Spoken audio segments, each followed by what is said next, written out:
Mr. Scott Smith. I'm the founder and inventor of OpFlex technology. Scott's been to every major oil spill in the last 10 years. Been to so many oil spills that he's earned the nickname the Toxic Avenger. He's a superhero. We have a long way to go in educating the public. It is a scientific fact, irrefutable, that single-use paper towels deactivate disinfectant, leaving live germs on surfaces. Think about that. We're going to talk about that today. In the context of the Delta variant and the additional mask mandates, you think about the droplets are 1,000 times more infectious. Before I give a talk like this, I always check with a 6th grader and a PhD to make sure gravity is still around. So when these droplets that are 1,000 times more infectious hit the surface, they don't magically disappear. They don't magically become uninfectious. And we believe so much in sustainability without compromise, we trademarked. Let me tell you what that means. That means with this technology and these products and the future of sustainability is not only can you have the best available technology to sustain you and your family's health, but it's the best available technology to sustain the environment. Now, a lot of people talk about sustainability, but it's about walking the walk. Sustainability without compromise when it comes to reusability and the environment may impact short-term profits.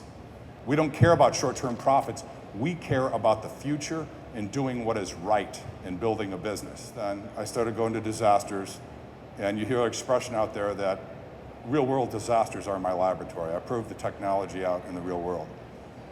So in May of 2020, my daughter, frontline worker, social services director, nursing home on Cape Cod, full PPE gear every day, N95 mask, along with over half of the staff, got a severe case of COVID.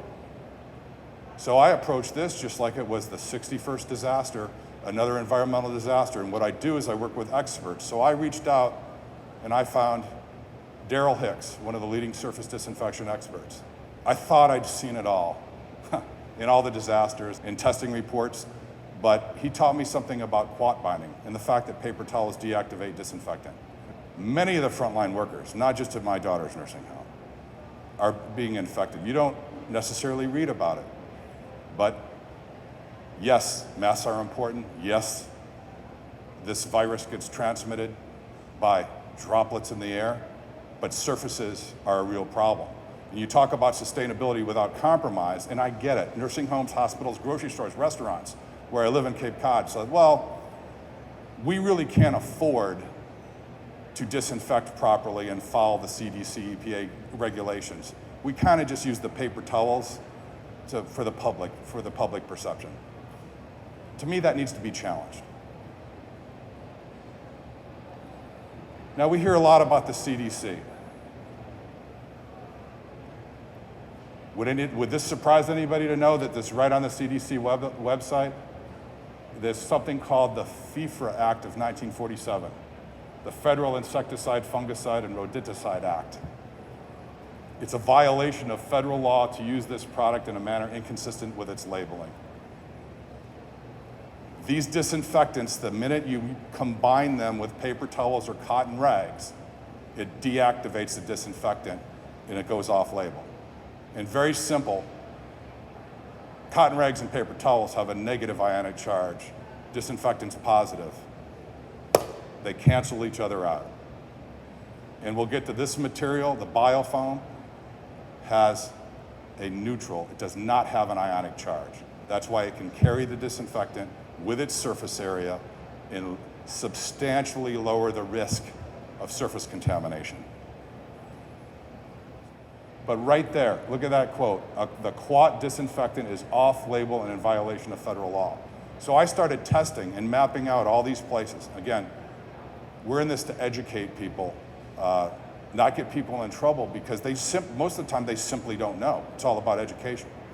And I couldn't find any grocery store, restaurant, hospital, nursing home, every place I visited, not just on Cape Cod, but everywhere, that was in compliance.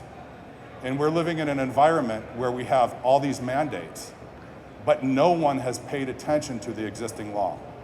I mean, is anybody here surprised by this? So then I reached out to CSIRO. It's the Commonwealth Scientific and Industrial Research Organization, the Australian government. This came out in October, and there you have a link. COVID-19 causing virus can survive 28 days on surfaces. These are the different temperatures and humidities. So you think about a cold, dark nursing home and why it was spreading. And I will tell you, having my daughter not just get COVID, but be the social services director, it profoundly affected me. And I'm going to be very passionate about this for the rest of my life. Her patients that were dying alone, family members couldn't be at peace. Totally unacceptable. And I will be on a mission for the rest of my life because of the spread of COVID. And you think about that. It's not just Massachusetts and New York with all these nursing home deaths. Mapping the route of infection. Even with our masks on, you touch your face between 15 and 20 times an hour. So again, back to the Delta variant, 1,000 times more infectious. Droplets fall into gravity, touching your face and spreading. So right here at the ASD show, I took this, ASD, face mask meeting CDC guidelines. Well, ASD is doing a great job, great lengths to protect our safety. But this is just another example of why the public needs more education. And all the people at ASD have been great in educating them. And we just had two guys carrying the signs stop by our booth and went through the demo with them and all this. And again, it's all about education. Published research, largely ignored in the United States. Droplet evaporation residue, how it spreads. I've talked to all the scientists. Droplets do not disappear with evaporation. More than 24 hours. Infectious for prolonged durations after deposition. Now, maybe we just need to get kindergartners, first graders, third graders involved. Maybe that will spark the mass education we need to do to help the public. Because so far, it really hasn't happened. Masks. The paper masks you see can be bacteria factories. They're not hydrophobic. Well, we repel water, and this, you see it's all about surface area. Because of this surface area, this is equivalent to over 30 of the paper masks. So you can spray this, you can wash it, you can reuse it. Think about all the single-use paper masks now that are going to landfills every day. Talk about sustainability without compromise. Best available technology to protect your health, best available technology to protect the environment. Sustainability without compromise. That's my daughter when I came out with these masks. And the other thing that we realized, everyone that has kids should be very concerned. The science is out there. Direct inhalation of nanofibers into lungs with masks, with nanotechnology. People in the audience familiar with asbestos? Asbestos, when it came out, next greatest thing, won't compromise your health. Well, I'm talking to a lot of scientists that are too scared to talk about it. Think about 5, 10, 15-year-old kids, 15, 20 years from now, inhaling these nanofibers. It is a science fact that these nanofibers are a risk for cancer. Could this be the next asbestos? I hope not.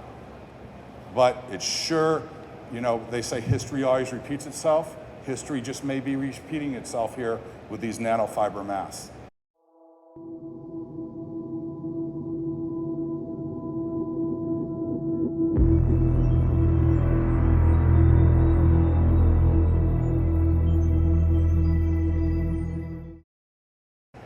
Thank you.